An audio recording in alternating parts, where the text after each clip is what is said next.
उस संघर्ष के कालखंड के अंदर हमारा उत्पादन कम नहीं हुआ, विश्व में उसका योगदान प्रतिशत कम हुआ, फिर भी अंग्रेज इस देश में स्थायी होने तक 19वीं शताब्दी के पूर्वार्ध में एंगस मेडिसन लिखता है, भारत का विश्व को योगदान 23%, 23% था।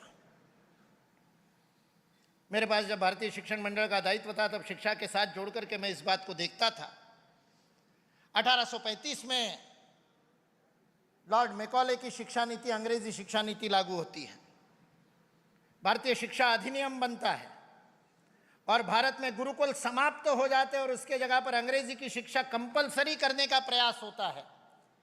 भारत की साक्षरता जो अंग्रेजों के सर्वेक्षण के अनुसार 100% के लगभग थी, पंजाब प्रोविंस की जो सबसे कम थी वो 93% थी।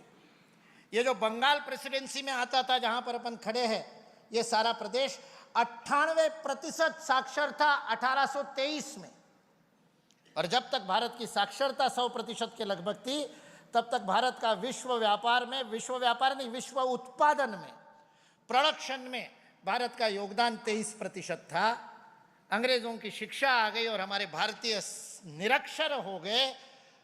1947 में जब देश स्वतंत्र हुआ तो देश की साक्षरता 14% पे आ गई, 14%।